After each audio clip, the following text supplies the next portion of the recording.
നമസ്കാരം. ഒരു പരിദേവനവുമായിട്ടാണ് 142 ദിവസത്തെ സെയിലിംഗ് കമൻട്രി ആരംഭിക്കുന്നത്. വളരെ ആവേശം നൽകിയതായിരുന്നു നമ്മുടെ ഇവിടെ നടന്നു വന്ന ക്രൂ ചേഞ്ച്. എവർ ഗ്ലോബ് എന്ന് പറയുന്ന എവർഗ്രീൻ കപ്പലിലൂടെ തുടക്കമിട്ട ആ പ്രവർത്തനം 1.5 വർഷത്തോളം മുന്നോട്ട് പോയിരുന്നു. ഒരു വലിയ ചലനം തിരുവനന്തപുരം നഗരത്തിൽ മാത്രമല്ല, മറ്റു പല ഭാഗങ്ങളിലും ഇമ്പാക്റ്റ് ഉണ്ടാക്കിയതായിരുന്നു. എറണാകുളത്ത് നിന്നും തൂത്തുക്കുടിയിൽ നിന്ന് പോലും ഏജൻസികൾ ഇവിടെ വന്ന പ്രവർത്തനം നടത്തിയിരുന്നു. ഇവിടുത്തെ ഹോട്ടലുകൾ, ഓട്ടോറിക്ഷകൾ, റെസ്റ്റോറൻറ്റുകൾ, ടാക്സി സർവീസ്, ഹോസ്പിറ്റലുകൾ, എയർലൈൻ ഇൻഡസ്ട്രി, എയർപോർട്ട്, ഒരു വലിയ ഇമ്പാക്റ്റ് ഈ ക്രൂ ചേഞ്ചിലൂടെ ഇവിടെ നടത്തിയെടുക്കാൻ നമുക്ക് കഴിഞ്ഞിരുന്നുവെങ്കിൽ ഓൾ ഓഫ് എ സഡൻ പെട്ടെന്ന് ആ പ്രവൃത്തി നിലച്ചുപോയി. അജ്ഞാതമായ കാരണങ്ങളാണ്. അറിയപ്പെടുന്ന ഒരു കാരണം നമ്മുടെ എമിഗ്രേഷൻ ഡിപ്പാർട്ട്മെൻറ്റിന് മതിയായ സ്റ്റാഫില്ല എന്നുള്ളതായിരുന്നു. എത്രത്തോളം ശരിയാണ് എന്നുള്ളത് ഇനിയും തെളിയേണ്ട വിഷയമാണ്. എന്തായാലും ഈ ക്രൂ ചേഞ്ച് പുനരാരംഭിക്കണം എന്ന് പറഞ്ഞുകൊണ്ടൊരു കേസ് 12/10/22 കഴിഞ്ഞ ഒക്ടോബർ മാസം 12 ഹൈക്കോടതിയിൽ സമർപ്പിക്കപ്പെട്ടു. Red petition number 32507/2022. ഒക്ടോബറിൽ ഒരു റിട്ട് സമർപ്പിച്ചിട്ട് നമ്മുടെ ജനാധിപത്യ നാട്ടിൽ ഒരു കേസ് വെറും കേസാണോ, ഒരു വ്യക്തിയുടെ ഒരു കേസോ അല്ലെങ്കിൽ ഒരു സംസ്ഥാനത്തിൻ്റെ കേസോ അല്ല. ഇത് ജനങ്ങളെ സംബന്ധിച്ച്, അവരുടെ വരുമാനത്തെ സംബന്ധിച്ച്, അവരുടെ ജീവിത മാർഗത്തെ സംബന്ധിച്ചുള്ള ഒരു കേസാണ്. ആ കേസ് ഹൈക്കോടതിയിൽ വന്നിട്ട് ഇപ്പോൾ ഏകദേശം 3 മാസങ്ങൾ പിന്നിട്ടു. 10, 11, 12, 1 ജനുവരി തീരാൻ പോകുന്നു. ജീവൽ പ്രധാനമായ ഒരു വിഷയത്തിൽ ഇങ്ങനെയാണോ നീതി നടപ്പാക്കുന്നത്? നീതി ഡിലേ ചെയ്യപ്പെട്ടാൽ നീതി നിഷേധമാണ് എന്നൊക്കെയുള്ള വലിയ ആപ്തവാക്യങ്ങൾ നമ്മൾ വായിക്കുകയും കേൾക്കുകയും ഒക്കെ ചെയ്തിട്ടുണ്ട്. ഹൈക്കോടതി അല്ല പ്രതിസ്ഥാനത്ത്, വിവിധ കക്ഷികളാണ്. കക്ഷികൾ സമയാസമയങ്ങളിൽ ബന്ധപ്പെട്ട രേഖകൾ, മറുപടികൾ ഒക്കെ നൽകാത്തതാണ് കേസ് അനിശ്ചിതമായി ഇങ്ങനെ നീളുന്നത്. എൻ്റെ നാൾ വഴി ഇങ്ങനെയാണ്. പെട്ടെന്ന് ക്രൂ ചേഞ്ചിലോട്ട് വരാൻ കാരണം അമേരിക്കയിലിരിക്കുന്ന ഒരു സുഹൃത്ത് വലിയ സന്തോഷത്തോടെ ഒരു പത്രവാർത്ത അയച്ചു തന്നു. ക്രൂ ചേഞ്ച് ഹബ്ബാകാൻ വിഴിഞ്ഞം എന്നാണ് വാർത്ത. ഹബ്ബ് പോയിട്ട് നമുക്ക് ചിരിക്കാൻ തോന്നുകയാണ്. ഹാ ഹാ എന്ന് പറഞ്ഞ് ചിരിക്കാൻ തോന്നുന്നതാണ് ക്രൂ ചേഞ്ചിൻ്റെ ഇന്നത്തെ അവസ്ഥ.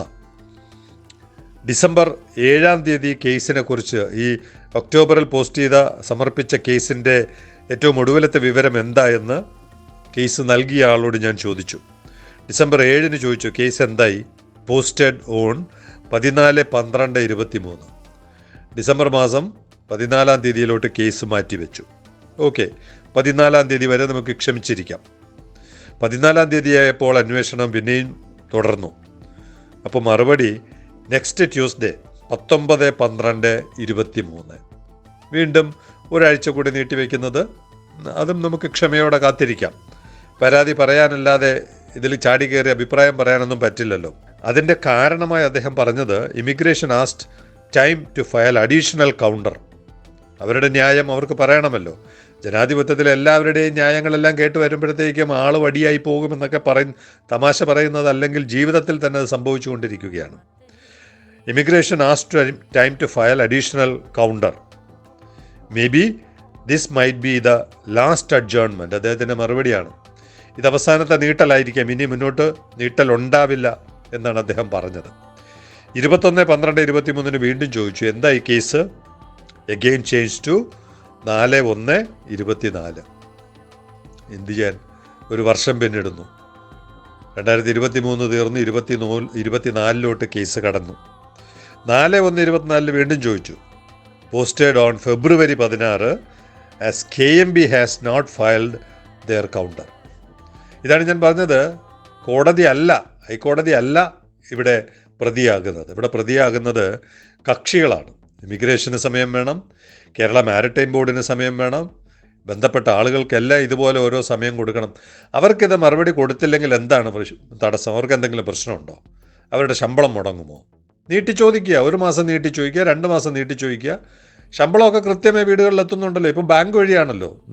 പോയി കാഷ്യറിന് മുമ്പേ ഒന്നും പോയി നിൽക്കണ്ട. ബാങ്കിൽ അക്കൗണ്ടിൽ ശമ്പളം എത്തും. കേസ് നടന്നാലും ഇല്ലെങ്കിലും എത്തും.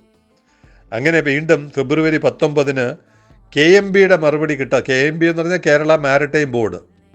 കേരള മാരിടൈം ബോർഡിൻ്റെ ബന്ധപ്പെട്ട ഉദ്യോഗസ്ഥനെ ബന്ധപ്പെടാൻ നോക്കിയിട്ട് ഇതുവരെയും അദ്ദേഹത്തിൻ്റെ ഫോൺ നമ്പർ പോലും ലഭിക്കുന്നില്ല. 23/1/24 ഇന്നലെ ചോദിച്ചു എന്താണ് ഇനിയുള്ളത്. KMB നോട്ട് ഇൻട്രസ്റ്റഡ് എന്നാണ് അദ്ദേഹം നൽകിയ മറുപടി.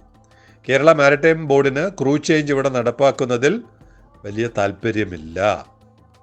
എന്തിനാണ് അവർക്ക് താല്പര്യമെന്ന് തിരിച്ച് നമ്മൾ ചോദിക്കേണ്ടതാണ്. അവർ കേൾക്കുമെങ്കിൽ അവർ മറുപടി പറയും എന്ന് പ്രതീക്ഷിക്കുന്നു. 2 വർഷമായി മുടങ്ങിക്കിടക്കുകയാണ് ഈ ക്രൂ ചേഞ്ച് എന്ന് പറഞ്ഞ് ഇവിടെ നടന്ന ഒന്നാം തരം ഒരു ആക്ടിവിറ്റി. അതിൻ്റെ പ്രത്യേകത വിഴിഞ്ഞം മദർ പോർട്ട് ഫ്രീ ആയിട്ട് സൗജന്യമായി ആഗോളതലത്തിൽ മാർക്കറ്റ് ചെയ്യപ്പെടുന്നതാണ് ഈ ക്രൂ ചേഞ്ച്. ആ ക്രൂ ചേഞ്ചിന് ISPS കോഡ് കിട്ടാൻ വേണ്ടി കോടിക്കണക്കിന് രൂപ അല്ലെങ്കിൽ ലക്ഷക്കണക്കിന് രൂപ അവിടെ മുടക്കിയിട്ടുണ്ട്. അവിടെ ചുറ്റുമതിൽ വെച്ചു, ക്യാമറ വെച്ചു, AC മുറി വെച്ചു, സംവിധാനങ്ങൾ ഒരുപാടുണ്ടാക്കി, നികുതി പണമെടുത്ത് അതെല്ലാം ചിലവാക്കി. അങ്ങനെ പണം മുടക്കിയാൽ അവിടെ നിന്ന് വരുമാനം വരണ്ടേ? ഇതാണ് പൊതുമേഖല. ജനങ്ങളുടെ പണമെടുത്ത് ദീപാവലി കളിക്കുന്ന പൊതുമേഖല കേരള മാരിടൈം ബോർഡ് മറുപടി കൊടുക്കുന്നില്ല.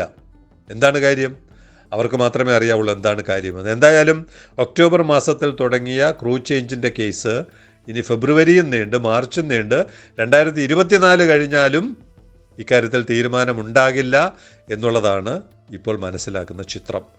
അതുകൊണ്ട് തുടക്കത്തിൽ കണ്ട ക്രൂ ചേഞ്ച് ഹബ്ബാകാൻ പോകുന്ന വിഴിഞ്ഞം മിക്കവാറും പൂട്ടിക്കെട്ടി അവസാനിപ്പിക്കേണ്ടി വരും എന്നുള്ളതാണ് ഈ കഥയിൽ നിന്ന്, ഈ കോടതി കഥയിൽ നിന്ന് നമുക്ക് മനസ്സിലാവുന്നത്. ഇതുപോലെ ദിവസങ്ങളും മാസങ്ങളും നീട്ടിക്കൊണ്ടു പോകാൻ കപ്പൽ രംഗത്ത് പ്രവർത്തിക്കുന്നവർക്ക് കഴിയില്ല. നമുക്കിങ്ങനെ ഉണ്ടുറങ്ങി ആലസ്യത്തോടെ നീട്ടിത്തൊപ്പി ഇങ്ങനെയൊക്കെ നമുക്ക് പോകാം. പക്ഷേ ബിസിനസ് ചെയ്യുന്നവർ, കച്ചവടം ചെയ്യുന്നവർ, യഥാർത്ഥത്തിലുള്ള കച്ചവടം ചെയ്യുന്നവർ എങ്ങനെയാണ് കാര്യങ്ങൾ നീക്കുന്നതെന്ന് അറിയണ്ടേ? ഇവിടെ റെഡ് സീയിലോട്ട് കടക്കാൻ പ്രതിബന്ധങ്ങൾ തുടരുന്ന സാഹചര്യത്തിൽ ലോകത്തിലെ 5ാമത്തെ ഏറ്റവും വലിയ കപ്പൽ കമ്പനി ഹബാഗ് ലോയിഡ്, ജർമ്മൻ കമ്പനി, അവരെന്ത് തീരുമാനിച്ചു എന്നറിയാമോ?